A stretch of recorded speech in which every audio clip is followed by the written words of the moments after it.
Hi guys, so how to face those भयानक interviews जहां पे इंटरव्यूअर का कॉन्फिडेंस देख के हमारा कॉन्फिडेंस ग्राउंड फ्लोर पे पहुंच जाता है। आती हुई चीज भी हम बोल नहीं पाते हैं। एकदम ड्रीम कंपनी में जाके वो एक छोटी सी मिस्टेक करके वो कंपनी का चांस हम लोग गवा देते हैं। सो मेरे 4 साल के एक्सपीरियंस के बेस पे मैं आज ये वीडियो में बताने वाली हूँ कि मैंने ऐसी कौन कौन सी गलतियां की हैं और कौन कौन सी गलतियां आपको नहीं करनी चाहिए। By the way, I am CS प्रिया पाल और अगर आप इस चैनल पे न्यू हो तो सब्सक्राइब करके मेरे पुराने वीडियोस देख लो और आपको पता चल जाएगा कि मैं क्या करती हूँ। ठीक है, तो फिर लेट्स स्टार्ट दिस वीडियो। और इस वीडियो में मैं आप लोगों को स्टार्ट करके बता देती हूँ। तो सबसे पहली गलती जो आपको बिल्कुल नहीं करनी है वो है नेवर गो अनप्रिपेयर्ड। यस, ये गलती मैंने बहुत बार की है क्योंकि मुझे ऐसा लगता था कि यार चलना दे देते हैं, आता है उसमें क्या है, इतनी बार दिया है। नो, हमेशा प्रिपेयर होके जाओ। बहुत बार ऐसा होता है कि अच्छी कंपनी का कॉल आया और उन्हें बहुत ज्यादा घाई रहती है और हमें उनसे ज्यादा घाई रहती है। वो बोलते हैं can you attend the interview right now, can you attend the interview just after an hour, और हम बोल देते हैं यार ना बोल देंगे तो चली जाएगी अपॉर्चुनिटी, और हम हाँ बोल देते हैं। और ये गलती कभी नहीं करनी चाहिए। हमेशा प्रिपेयर होके जाओ, अपना बेस्ट दो। भले थोड़ा लेट होगा बट प्रिपेयर होके जाओ। अगर आप राइट कैंडिडेट हो तो वो आपके लिए जरूर रुकने वाले हैं।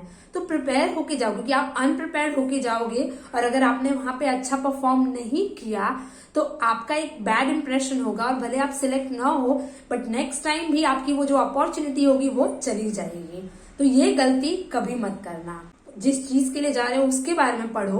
दूसरी चीज, उस कंपनी के बारे में प्रिपेयर होके जाओ। इंटरव्यूअर कौन है वो भी जान लो, लिंक्डइन पे चेक कर लो, सो दैट आपको आइडिया आ जाएगा कि सामने जो बंदा है उसका क्या नॉलेज लेवल है, तो वो क्या नॉलेज लेवल तक आपको क्वेश्चन पूछ सकता है। कंपनी के बारे में जानना बहुत ज्यादा जरूरी है कि whether it is an listed company या अनलिस्टेड कंपनी। लिस्टेड है तो उसकी फाइनेंशियल्स चेक कर लो, उसका एनुअल रिपोर्ट चेक कर लो, उनकी फाइलिंग्स देख लो, क्योंकि उसी के ऊपर ही आपको क्वेश्चंस आने वाले हैं, क्योंकि आपको वही जाके काम करना है। जब आप प्रिपेयर होके जाते हो ना तो आपका एक अलग लेवल का कॉन्फिडेंस होता है। सो प्रिपेयर होके जाना है। दूसरी चीज ये है कि वेल ड्रेस होके जाना है, ऑन टाइम जाना है और पेट पूजा करके जाना है।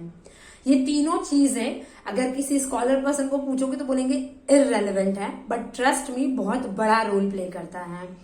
हमेशा अपना बेस्ट होके जाओ कि आप अगर बेस्ट दिखोगे, अच्छे तरीके से ड्रेस्ड अप हो तो आपको एक अलग लेवल का कॉन्फिडेंस आता है और आपकी एक वो बोलते हैं ना, first impression is last impression, वो इमेज क्रिएट करता है। क्योंकि आप किसी को देख के जज कर लेते कि यार ये बंदा तो बड़ा स्मार्ट दिख रहा है, या आपने एकदम मस्त इंटरव्यू देने के चक्कर में कुछ भी पहन लिया, एकदम चंपू बन के चले गए तो पहले ही बोलते ना यार ये थोड़ा सा चंपू लग रहा है, थोड़ा चमन लग रहा है, ऐसी लैंग्वेज यूज कर लेते हैं, sorry for this language, but ऐसा माइंडसेट आता है हमारा। तो वो इंप्रेशन नहीं आना चाहिए, क्योंकि आप अंदर से स्मार्ट हो but many of the time एक परसेप्शन ही पहली इमेज क्रिएट कर देता है। टाइम पे पहुंचना बहुत ज्यादा जरूरी है, क्योंकि जब हम खुद लेट जाते हैं ना तो हमारे मन में एक डर आ जाता है और हम खुद को हमें बुरा फील होता है। तो टाइम पे पहुंचोगे ना तो आप प्रिपेयर रहोगे। टाइम पे बैठ के वहां जाके अपने आप को रिलैक्स कर लो, पानी पी लो, वॉशरूम जाओ, तो आपकी बॉडी एक उस एनवायरनमेंट में जाके थोड़ी फिट हो जाती है, तो आप कामली चीजों को आंसर कर पाते हो।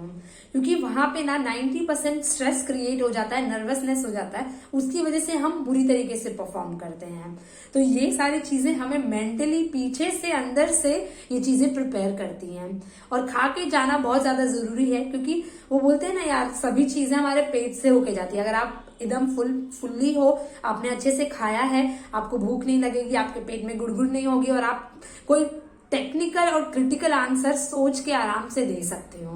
क्योंकि इंटरव्यूज में हमें ऐसे क्रिटिकल आंसर्स ही होते हैं जो हमारी अपॉर्चुनिटीज को छीन लेते हैं। तो ये आपका सेकेंड पॉइंट हो गया। थर्ड पॉइंट आपका आ जाता है ये क्रिटिकल टेक्निकल क्वेश्चंस के ऊपर भी।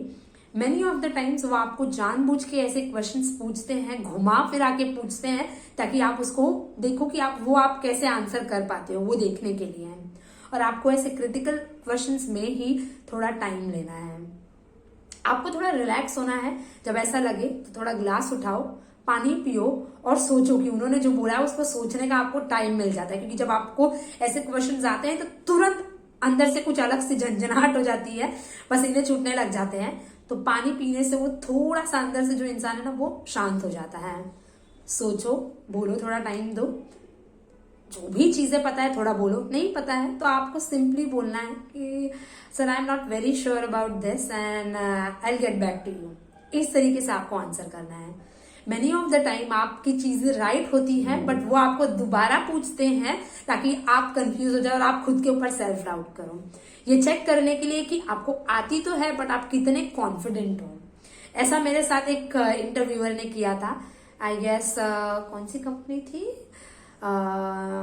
UTI ma'am.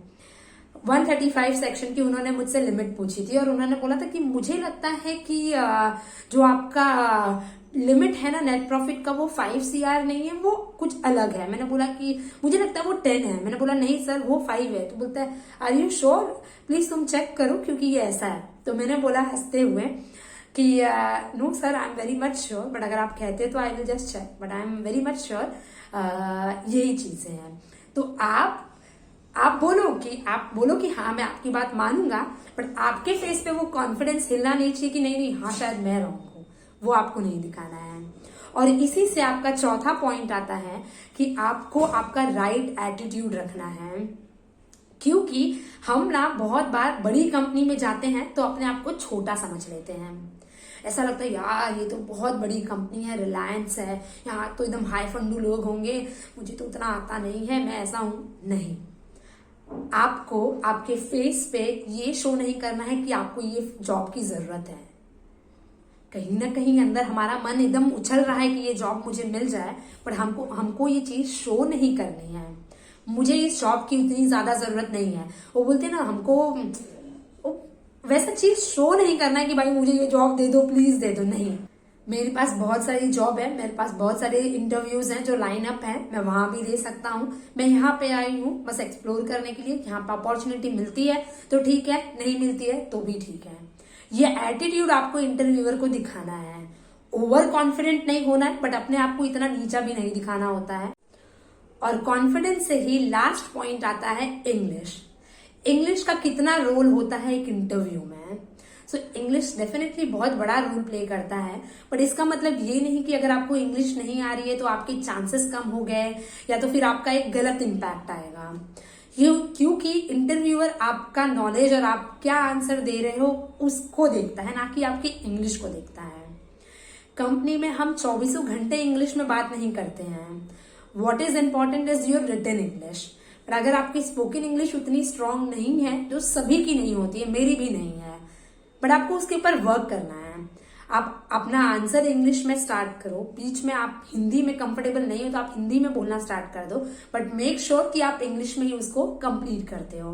तो इस तरीके से इंटरव्यूअर को उतना ध्यान भी नहीं जाता है कि कब आप इंग्लिश से हिंदी में पहुंच गए हो, और स्मार्टली आप उसको क्लोज कर सकते हो। कुछ इंग्लिश के वर्ड यूज करो, कुछ हिंदी के वर्ड यूज करो, बिकॉज अल्टीमेटली इज इम्पोर्टेंट कि आप क्या आंसर दे रहे हो, वो इम्पोर्टेंट है।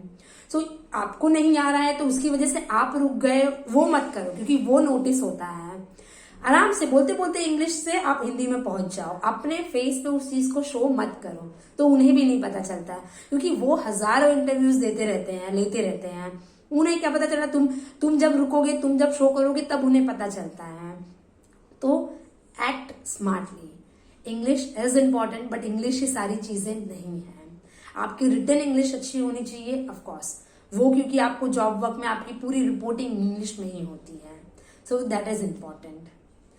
So that's it. I hope आप लोगों को क्लैरिटी आ गई हो कि हाउ टू फेस इंटरव्यूज।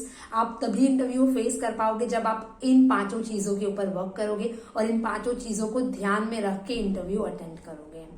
अगर आपको ये वीडियो अच्छी लगी हो तो प्लीज अपने उन फ्रेंड्स को शेयर करो जिनके अभी इंटरव्यूज हैं, या आपके खुद के इंटरव्यूज हैं, आपके फैमिली मेंबर्स को शेयर करो और मुझे बताओ कि आपको वीडियो कैसा लगा। Till then, do well, study well, and I will see you next time.